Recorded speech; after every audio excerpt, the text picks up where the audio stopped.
हाँ जी, नमस्कार, राम राम जी। मैं राकेश चौधरी यूट्यूब के इस ऑनलाइन मंच पे आप सभी का स्वागत और अभिनंदन करता हूँ। दोस्तों, आज हम बात करने वाले हैं दोस्तों, फर्स्ट ग्रेड का एग्ज़ाम हो चुका है, ग्रुप बी का। और जीके की जो क्वेश्चन थे दोस्तों, वो काफ़ी शानदार थे। और जो पेपर का जो लेवल रहा है जीके वाले का, वो इजी टू मॉडर्न रहा है दोस्तों, कोई ज़्यादा ऐसा हार्ड नहीं था। मैथ के क्वेश्चन, जैसे कि मैंने पिछली वीडियो में बताया था आपको, कि मैथ के क्वेश्चन थोड़े से हार्ड थे। बाकी का पेपर जो था, उसका जो लेवल था, वो इजी टू मॉडर्न रहा है दोस्तों। चलिए आंसर की बात करते हैं दोस्तों।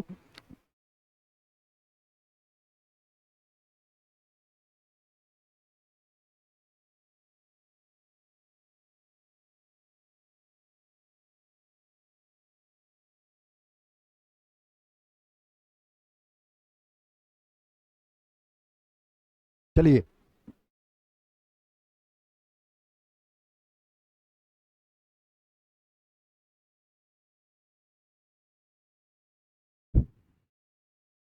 पहला प्रश्न है आपके सामने दोस्तों, कि ग्रेटर नोएडा में आयोजित इंडिया स्किल्स राष्ट्रीय प्रतियोगिता 2025-26 के संबंध में निम्नलिखित कथनों पर विचार करें और सही विकल्प चुनें। कथन ए, प्रतियोगिता के अंदर 73 कौशल श्रेणियों में आयोजित की गई थी, जिनमें जिनमें 43 कौशलों का आयोजन ऑन साइट किया गया, जबकि 30 कौशलों का मूल्यांकन ऑफ साइट प्रारूप के माध्यम से किया गया। सही है। कथन भी था, राष्ट्रीय प्रतियोगिता के विजेताओं को वर्ल्ड स्किल प्रतियोगिता संघाई 2026 में भारत का प्रतिनिधित्व करने का अवसर मिलेगा दोस्तों। तो यहाँ पर दोस्तों आपके कथन ए और बी दोनों सत्य हो जाएंगे दोस्तों, यानी कि कथन ए और बी दोनों सत्य हो जाएंगे। ऑप्शन नंबर 4 हमारा क्या हो जाएगा, बिल्कुल राइट हो जाएगा यहाँ पे, ऑप्शन नंबर 4 दोस्तों। अगले प्रश्न की बात करें तो Rajasthan arrow space and defence policy 2026 के अनुसार एरो स्पेस एवं रक्षा विनिर्माण उद्योगों के लिए पात्रता मानदंड संबंध में निम्नलिखित कथनों पर विचार करें। कथन ए था, आवश्यक न्यूनतम निवेश 100 करोड़ होगा। भारत सरकार के साथ पंजीकृत एमएसएमई के लिए इस पैकेज के तहत प्रोत्साहन प्राप्त करने के लिए आवश्यक न्यूनतम निवेश 60 करोड़ होगा दोस्तों। तो यहाँ पर दोनों ही कथन हमारे बिल्कुल सही हो जाएंगे। तो ए और बी दोनों सत्य। यहाँ भी दोस्तों हमारा जो आंसर रहेगा वो ऑप्शन नंबर 4 रहेगा। ऑप्शन नंबर 4 यहाँ पे राइट हो जाएगा दोस्तों। अगले प्रश्न की बात करते हैं, राजस्थान दुकान और वाणिज्यिक अधिष्ठान संशोधन विधेयक 2026 के लिए निम्नलिखित कथनों पर विचार करिए एवं सही विकल्प को चुनिए। किसी भी अधिष्ठान में किसी भी कर्मचारी से किसी भी दिन 10 घंटे से और किसी भी सप्ताह में 60 घंटे से अधिक कार्य करने की न तो अपेक्षा की जाएगी, ना ही ऐसा करने का आदेश दिया जाएगा दोस्तों। कथन भी है, 14 से 16 वर्ष के बीच आयु के किसी भी बालक को किसी भी नियोजन में एक दिन में 5 घंटे से अधिक कार्य नहीं करने दिया जाएगा दोस्तों। यहाँ पर हमारे दोनों ही कथन क्या हो जाएंगे, गलत हो जाएंगे। तो यहाँ पर ऑप्शन नंबर फर्स्ट हमारा क्या हो जाएगा, ए और बी दोनों यहाँ पे क्या है दोस्तों, असत्य हैं। तो ऑप्शन नंबर 1 हमारा बिल्कुल राइट आंसर हो जाएगा। अगले प्रश्न की बात करें कि मार्च 2026 में association of Indian university west zone vice chancellor meet 2025-26 का आयोजन किया गया मोहनलाल सुखाड़िया विश्वविद्यालय, यानी कि जो आपकी यूनिवर्सिटी थी दोस्तों, वाइस चांसलर मीट का जो आयोजन किया गया था, कहाँ किया गया था, तो यहाँ पर आपका ऑप्शन नंबर फर्स्ट ही राइट हो जाएगा। मोहनलाल सुखाड़िया यूनिवर्सिटी यानी कि विश्वविद्यालय के अंतर्गत उदयपुर में इसका आयोजन किया गया था। तो ऑप्शन नंबर 1 हमारा क्या हो जाएगा, यहाँ पे बिल्कुल करेक्ट हो जाएगा दोस्तों। चलिए अगले प्रश्न की बात करते हैं, मार्च 2026 में बैंकॉक में हुए Asia cup world ranking tournament stage में फर्स्ट में राजस्थान के तीरंदाज रजत चौहान ने कितने पदक जीते थे दोस्तों। तो यहाँ पर जो सही आंसर रहेगा दोस्तों, वो रहेगा 1 स्वर्ण 1 रजत तथा 1 कांस्य, 1 स्वर्ण तथा 2 कांस्य, 1 रजत तथा 2 कांस्य, 1 स्वर्ण तथा 2 रजत दोस्तों। राइट आंसर जो रहेगा दोस्तों, वो रहेगा आपका यहाँ पर 1 स्वर्ण और 2 कांस्य। क्या हो जाएगा, 1 स्वर्ण और 2 कांस्य। यहाँ पे हमारा ऑप्शन नंबर 2 बिल्कुल करेक्ट हो जाएगा दोस्तों, राइट हो जाएगा। अगले प्रश्न की बात करते हैं, नई दिल्ली स्थित राष्ट्रपति भवन में 13 मार्च 2026 को पर्पल फेस्ट का आयोजन किया गया था, जिसमें निम्नलिखित में से किसको प्रतिभा उपलब्धियों और आकांक्षाओं का जश्न मनाया गया था दोस्तों। सैन्य कर्मियों का, जनजातीय महिलाओं का, पारंपरिक शिल्पकारों का, या दिव्यांगजनों का दोस्तों। ऑप्शन नंबर 4 हमारे यहाँ पे करेक्ट हो जाएगा, दिव्यांगजनों से संबंधित था दोस्तों। ये किससे था, दिव्यांगजनों से संबंधित था। चलिए अगला प्रश्न है, मार्च 2026 में राजस्थान सरकार के संयुक्त उपक्रम राजस्थान स्टेट गैस लिमिटेड को स्मार्ट गैस वितरण क्षेत्र में आईओटी आधारित तकनीक के प्रभावी उपयोग और नवाचार के लिए राष्ट्रीय स्तर पर किस अवार्ड से सम्मानित किया गया था। Diamond award, golden award, sapphire award या प्लेटिनम अवार्ड दोस्तों।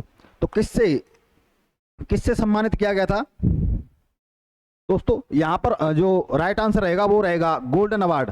गोल्डन अवार्ड दिया गया था दोस्तों। अगले प्रश्न की बात करते हैं। अगला प्रश्न है, ईरान के साथ अमेरिका इजराइल के बीच चल रहे संघर्ष से उत्पन्न व्यवधानों से निपटने के लिए मार्च 2026 में ईंधन राशन व्यवस्था लागू करने वाला पहला यूरोपीय संघ देश कौन सा है? स्लोवेनिया, ऑस्ट्रिया, फिनलैंड या पोलैंड? तो दोस्तों यहाँ पर जो राइट आंसर रहेगा वो रहेगा स्लोवेनिया। क्या रहेगा? स्लोवेनिया।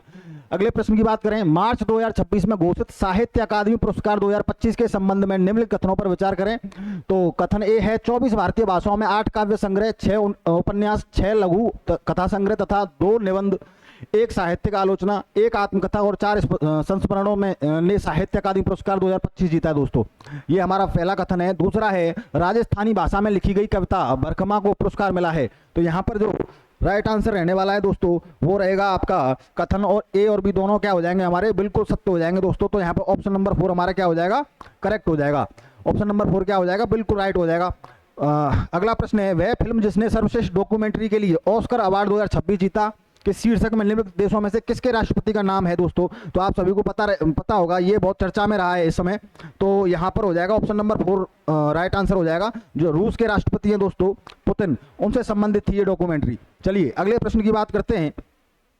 अगला प्रश्न है, न्यूरॉनों के संबंध में निम्नलिखित कथनों पर विचार करें और सही विकल्प चुनें। एक न्यूरॉन में केंद्रक और कोशिका द्रव्य सहित कोशिका काय होता है।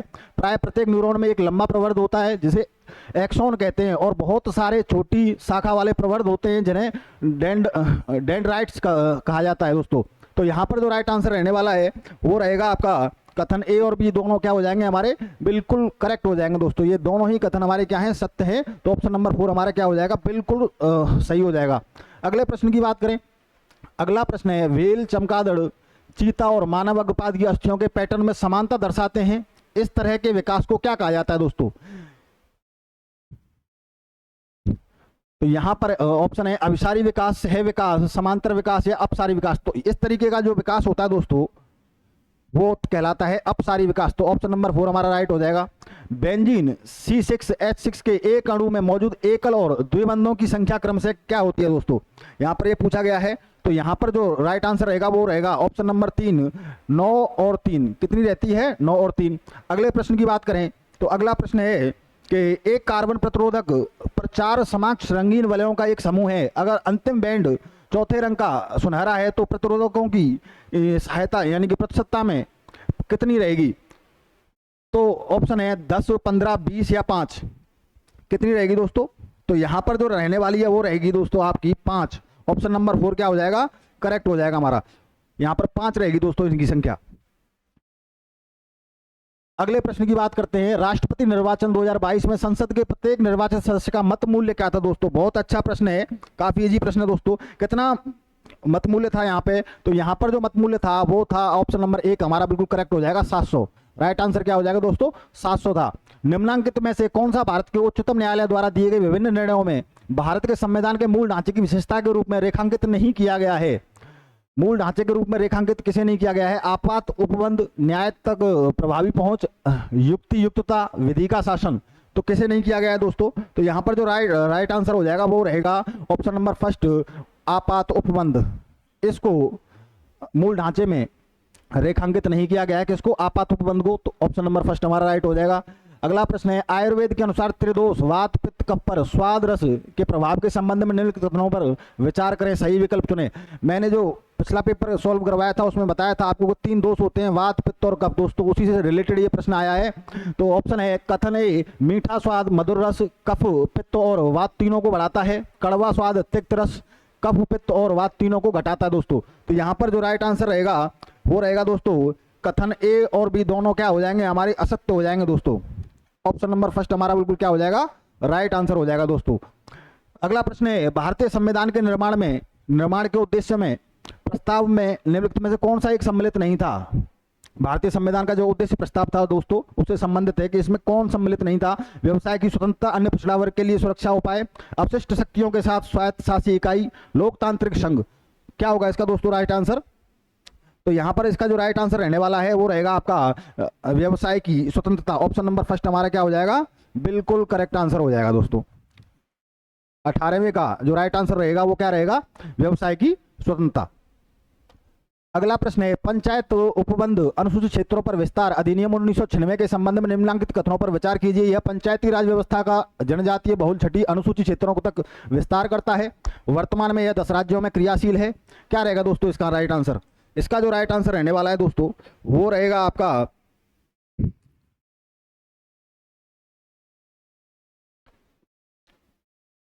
वर्तमान में 10 राज्यों में क्रियाशील है। केवल 2 सही हो जाएगा दोस्तों, यहाँ पे केवल क्या हो जाएगा? 2 सही हो जाएगा। यानी कि जो कथन दूसरा है दोस्तों ये हमारा क्या हो जाएगा? राइट हो जाएगा। तो ऑप्शन नंबर फर्स्ट जो है हमारा वो बिल्कुल करेक्ट है यहाँ पे।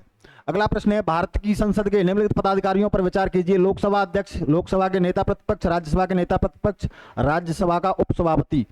उपयुक्त पदाधिकारियों का सही समूह खोजिए जो राष्ट्रीय मानवाधिकार आयोग के अध्यक्ष तथा अन्य सदस्यों की नियुक्ति के लिए गठित समिति के सदस्य होते हैं दोस्तों।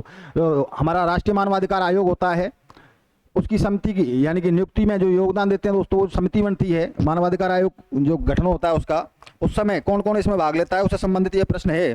तो यहाँ पर जो राइट आंसर रहने वाला है दोस्तों वो रहेगा ऑप्शन नंबर फर्स्ट, केवल पहला, दूसरा, तीसरा। यानी कि आपका लोकसभा अध्यक्ष, लोकसभा के नेता प्रतिपक्ष और हमारा हो जाएगा राज्यसभा के नेता प्रतिपक्ष। राज्यसभा का उपसभापति इसमें भाग नहीं लेता दोस्तों। अगले प्रश्न की बात करते हैं, निम्नलिखित पर विचार कीजिए। अनास, वाकल, हथमती, सेई ये नदियां हैं दोस्तों। उपयुक्त में से कितनी साबरमती नदी की सहायक नदियां हैं? इसमें पूछा गया है कितनी साबरमती की क्या है? सहायक नदियां हैं दोस्तों। तो यहाँ पर दोस्तों ऑप्शन नंबर 2 हमारा बिल्कुल करेक्ट हो जाएगा। केवल 3। कितनी? केवल 3। अगला प्रश्न है, कृषि विभाग राजस्थान के अनुसार उदयपुर तथा कोटा में अधिकांशतः निम्नलिखित में से किस प्रकार की मृदा पाई जाती है दोस्तों? यानी कि जो उदयपुर वाला जो दोस्तों उदयपुर और कोटा वाला जो भाग है उसमें किस प्रकार की मृदा पाई जाती है? तो यहाँ पर जो ऑप्शन होगा दोस्तों ऑप्शन नंबर 4 बिल्कुल करेक्ट हो जाएगा। गहरी मध्यम काली यानी कि गहरी मध्यम काली मृदा मिट्टी पाई जाती है। अगला प्रश्न है, राजस्थान के संदर्भ में निम्नलिखित कथनों पर विचार कीजिए। सबसे पूर्वी देशांतर 78 डिग्री 17 मिनट, पूर्वी पश्चिम चौड़ाई 896 किलोमीटर, सबसे उत्तरी अक्षांश 30 डिग्री 12 मिनट, इसकी अंतर्राष्ट्रीय सीमा 1078 किलोमीटर लंबी है दोस्तों। तो ये इसमें अपन को देखना है कि कितने कथन सही हैं इसमें। तो इसमें दोस्तों आपका केवल 3 हो जाएगा दोस्तों। ऑप्शन नंबर 2 हमारा क्या हो जाएगा? बिल्कुल करेक्ट हो जाएगा। इसमें 3 कथन बिल्कुल राइट हैं दोस्तों। चलिए अगला प्रश्न है, लसाड़िया का विच्छेदित व कटा फटा पठार निम्न में से किस झील के पूर्व में स्थित है? नवल सागर झील, गैब सागर, जयसमंद झील या नक्की झील दोस्तों? जो लसाड़िया का पठार है दोस्तों वो किस झील के पूर्व में अवस्थित है, स्थित है? यानी कि इसका जो राइट आंसर होगा वो दोस्तों हो जाएगा आपका जयसमंद झील। ऑप्शन नंबर 3 हमारा क्या हो जाएगा? करेक्ट हो जाएगा। जयसमंद झील के पूर्व में स्थित है कौन सा? आपका लसाड़िया का कटा फटा पठार। अगला प्रश्न है, जनगणना 2011 के अनुसार राजस्थान के किस जिले में 2011 में अनुसूचित जाति का लिंगानुपात सर्वाधिक रहा है? गंगानगर, राजसमंद, बांसवाड़ा या डूंगरपुर दोस्तों? तो किस में रहा है लिंगानुपात सर्वाधिक? तो यहां पर जो राइट आंसर है दोस्तों वो हो जाएगा आपका राजसमंद। राजसमंद के अंतर्गत अनुसूचित जाति का लिंगानुपात सर्वाधिक रहा था। नीचे दिए गए राजस्थान की रूपरेखा मानचित्र एक्स छायांकित भाग थानवेट के जलवायु वर्गीकरण के अनुसार किस जलवायु को प्रदर्शित करता है दोस्तों? ये जो भाग है हमारा ये किस जलवायु प्रदेश को रेखांकित करता है? तो ऑप्शन है इसमें दोस्तों इसका जो राइट आंसर होगा वो होगा ऑप्शन नंबर 2। ऑप्शन नंबर 2 हमारा करेक्ट आंसर हो जाएगा इसमें। अगला प्रश्न है, सूची फर्स्ट सूची सेकंड को सम्मिलित कीजिए।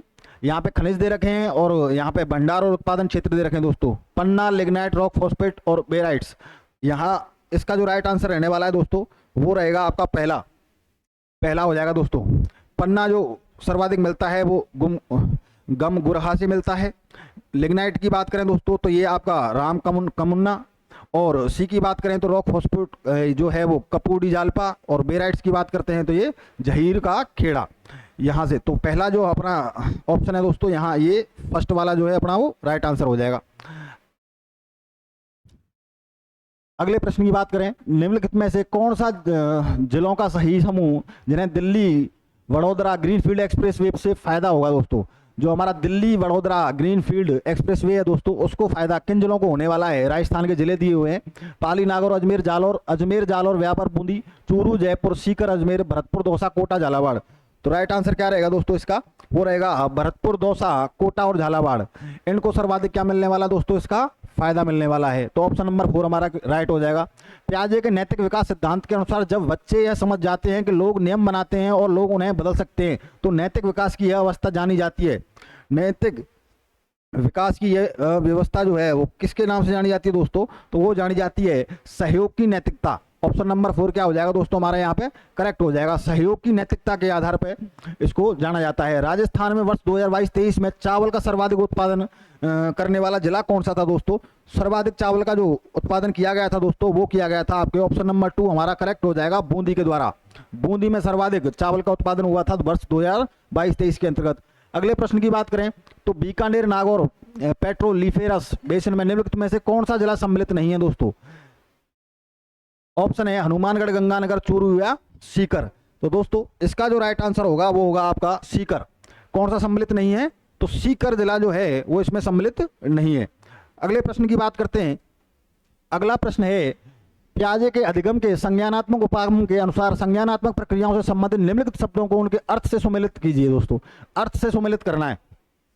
तो इसका जो राइट आंसर रहने वाला है वो रहेगा आपका ऑप्शन नंबर 3, यानी कि ऑप्शन नंबर 3 इसमें क्या हो जाएगा, बिल्कुल करेक्ट हो जाएगा दोस्तों। ऑप्शन नंबर 3 क्या हो जाएगा, बिल्कुल राइट हो जाएगा यहाँ पे। अगला प्रश्न है विद्यालय का प्रधान अध्यापक एक प्रबंधक के रूप में कुछ गतिविधियां करता है, जैसे कि उद्देश्यों को प्राप्त करने हेतु योजना बनाना, निष्पादित की जाने वाली क्रियाओं की पहचान करना, समूह में गतिविधियां आयोजित करना आदि। किंतु प्रारंभ से ही एक महत्वपूर्ण गतिविधि छूट जाती है। निम्न में से उक्त गतिविधियों की पहचान कीजिए। यानी कि पहला ऑप्शन है दोस्तों उपलब्ध संसाधनों का उपयोग हेतु उद्देश्य निर्धारित करना, सेकंड है शिक्षकों को प्रोत्साहन प्रदान करना, तीसरा है उद्देश्यों की उपलब्धि के मापन हेतु नियंत्रण निर्धारित करना, और चौथा है किए जाने वाले कार्य के समूह बनाना। तो इसका जो राइट आंसर होगा दोस्तों वो होगा आपका, यानी कि ऑप्शन नंबर 3 उद्देश्यों की उपलब्धि के मापन हेतु नियंत्रण निर्धारित करना। क्या हो जाएगा, ऑप्शन नंबर 3 हमारा बिल्कुल क्या हो जाएगा दोस्तों, करेक्ट हो जाएगा। अगले प्रश्न की बात करें थांडाई के संक्षेपित प्रभाव नियम के अनुसार निम्नलिखित में से कौन सा कथन सत्य है। 34वें का दोस्तों, यानी कि यहाँ पर 4th ऑप्शन बिल्कुल करेक्ट हो जाएगा। पुरस्कार से उद्दीपन अनुक्रिया का संबंध मजबूत होता है परंतु दंड से कमजोर नहीं होता। ये क्या हो जाएगा, हमारा करेक्ट आंसर हो जाएगा दोस्तों। अगले प्रश्न की बात करें शिक्षण अधिगम में चिंतन, संवेग और व्यवहार को समाविष्ट करने के परिणाम स्वरूप अधिगमकर्ता आत्म जागरूकता, स्वयं तथा अन्य के संवेगों व व्यवहारों को प्रतिबंधित करने और सकारात्मक संबंधों का निर्माण करने की योग्यता विकसित करते हैं। यह कहलाता है। 35वें का जो राइट आंसर होगा दोस्तों वो होगा आपका सामाजिक संवेगात्मक अधिगम। ऑप्शन नंबर 2 हमारा क्या हो जाएगा, करेक्ट हो जाएगा।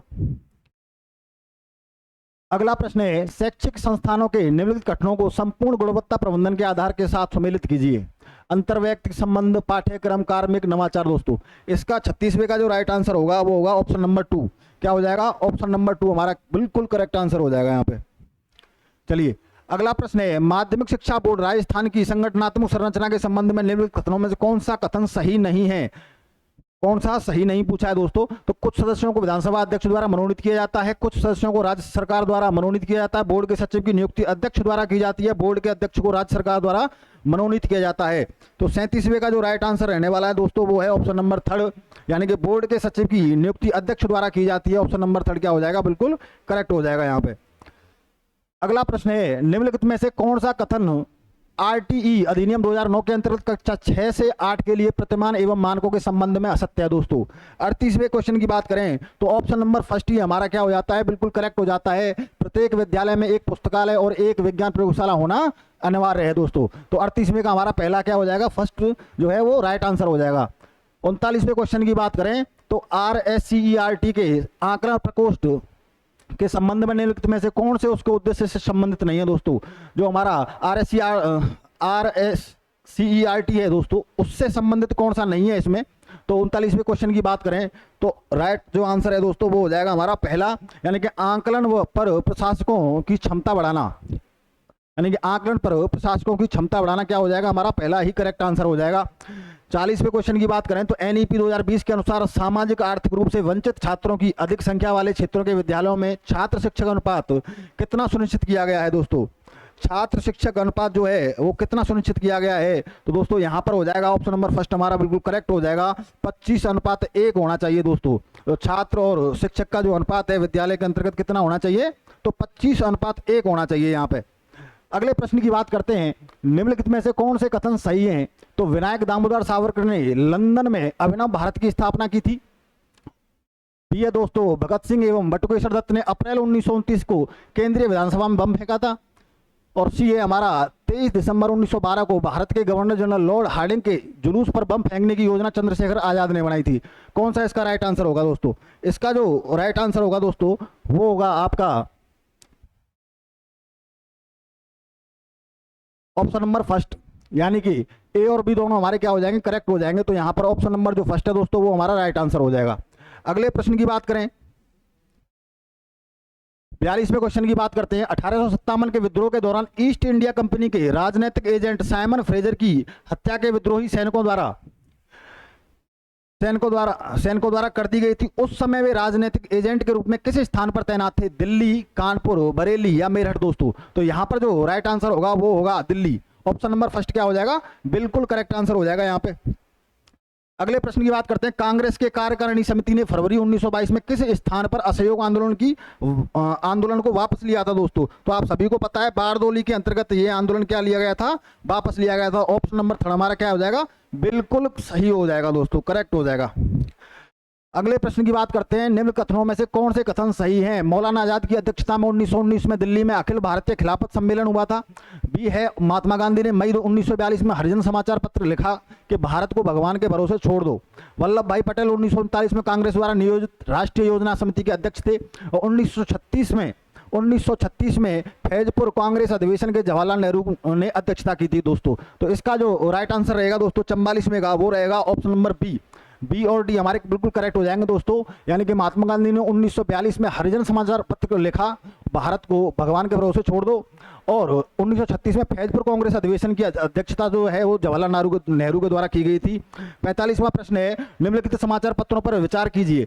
पंजाबी, वंदे मातरम, द पीपल, इनमें से कौन से समाचार पत्र लाला लाजपत राय द्वारा आरंभ किए गए थे दोस्तों। तो 45वें का जो राइट आंसर रहने वाला है वो रहेगा ऑप्शन नंबर 2 हमारा। तीनों ही समाचार पत्र किसके द्वारा लिखे गए थे, लाला लाजपत राय के द्वारा लिखे गए थे दोस्तों।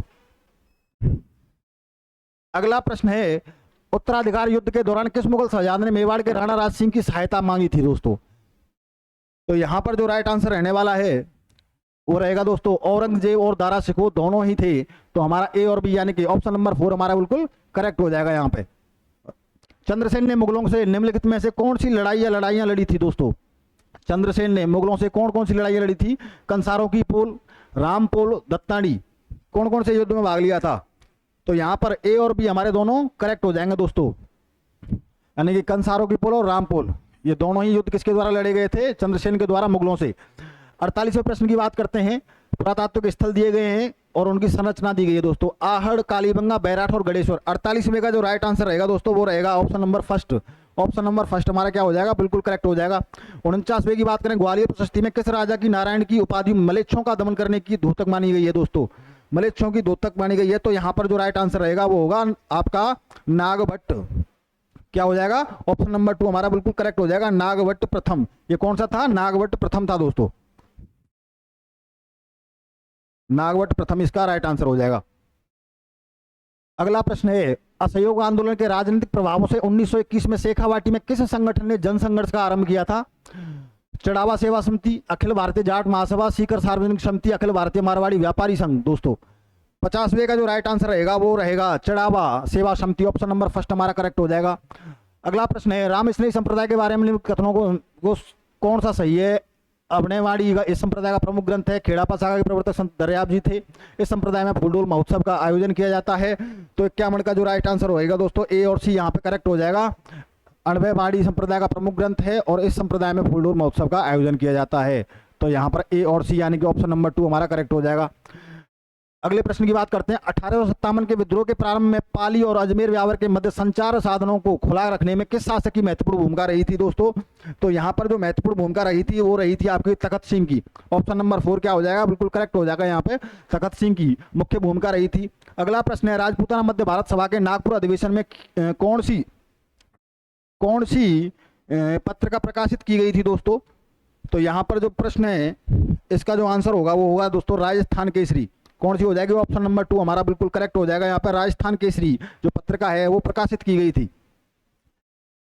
अगले प्रश्न की बात करते हैं। अब ये मैथ के प्रश्न है दोस्तों, यानी मैथ और रीजनिंग के कंबाइंड प्रश्न है, तो इनके हम डायरेक्ट आंसर लगा लेते हैं अपन।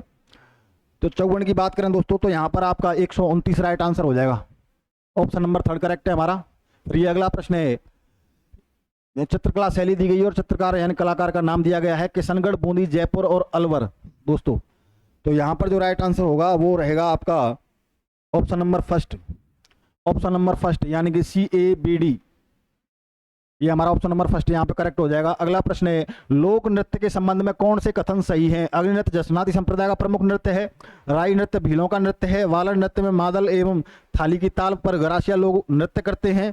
तो 56 का जो राइट आंसर होगा दोस्तों वो A और B दोनों करेक्ट हो जाएगा दोस्तों। C ऑप्शन जो है वो हमारा यहाँ पे गलत है, यानी कि A और B दोनों सही है। तो ऑप्शन नंबर फर्स्ट हमारा राइट हो जाएगा। अगला प्रश्न दोस्तों, निम्न बंटन का बहुलक दोस्तों। अब इसका हम डायरेक्ट आंसर लगा लेते हैं। ये है इसका जो राइट आंसर रहेगा वो रहेगा ऑप्शन नंबर 4, 201.35। 58वें प्रश्न की बात करें तो इसका जो राइट आंसर रहने वाला है दोस्तों वो रहेगा आपका ऑप्शन नंबर 3 यानी कि 3600। प्रश्न नंबर 59 की बात करें तो इसका जो राइट आंसर रहने वाला है वो रहेगा आपका ऑप्शन नंबर 4। 60वें प्रश्न की बात करें तो इसका जो राइट आंसर रहने वाला है वो है ऑप्शन नंबर 2 यानी 70%। कितना रहेगा? 70% यहाँ पर राइट आंसर रहने वाला है। अगला प्रश्न है 61, 7:3 इसका राइट आंसर रहेगा दोस्तों। कितना? 7:3। 62 की बात करें तो यहाँ पर जो राइट आंसर रहने वाला है वो रहेगा आपका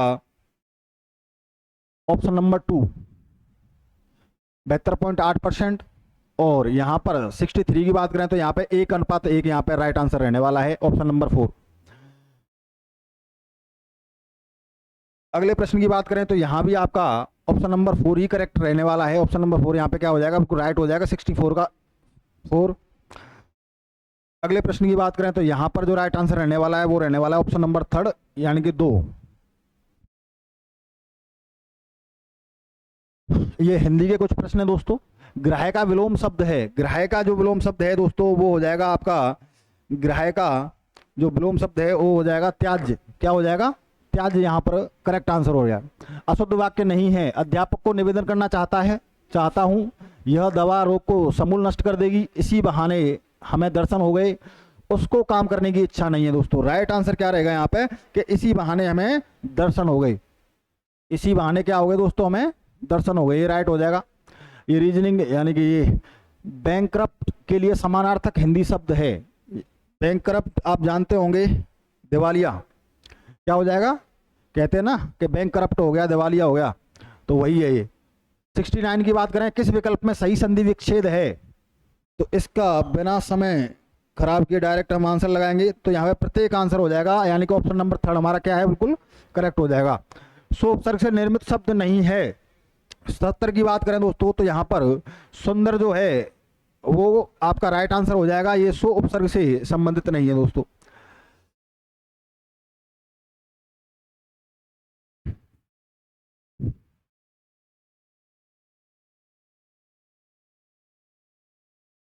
अब ये जो प्रश्न है दोस्तों इंग्लिश के हैं, इनको भी एक बार देख लेते हैं अपने, इनके भी निशान लगा लेते हैं।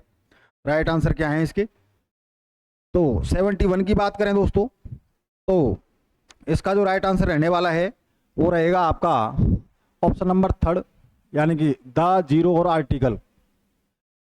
72 की बात करें तो यहाँ पर ऑप्शन नंबर 2 बिल्कुल राइट सही रहने वाला है, ऑप्शन नंबर 2 करेक्ट हो जाएगा। 73 की बात करें तो यहाँ पर ऑप्शन नंबर फर्स्ट जो है वो हमारा करेक्ट हो जाएगा, BDCA। और 74 और 75 की बात करें दोस्तों तो यहाँ पर जो सही आंसर रहने वाला है वो रहने वाला है आपका, इसका हो जाएगा फिल इन द ब्लैंक्स में आ जाएगा एज्यूमिंग। ऑप्शन नंबर 4 करेक्ट हो जाएगा, एज्यूमिंग। क्या हो जाएगा? एज्यूमिंग। और यहाँ पर 75 का जो राइट आंसर रहेगा वो रहेगा आपका option number first, he decided that the house should be sold. तो ऑप्शन नंबर फर्स्ट हमारा क्या हो जाएगा? बिल्कुल करेक्ट हो जाएगा दोस्तों। इस तरीके का ये आपका पेपर था। पेपर का लेवल जो था दोस्तों वो इजी टू मॉडर्न था, इतना ज़्यादा कोई टफ था नहीं। मैथ के जो क्वेश्चन थे वो थोड़े से, मैथ और रीजनिंग के थोड़े से हार्ड थे, बाकी का अदरवाइज पेपर का लेवल बहुत अच्छा था। चलिए फिर मिलते हैं आपको नेक्स्ट वीडियो में। धन्यवाद।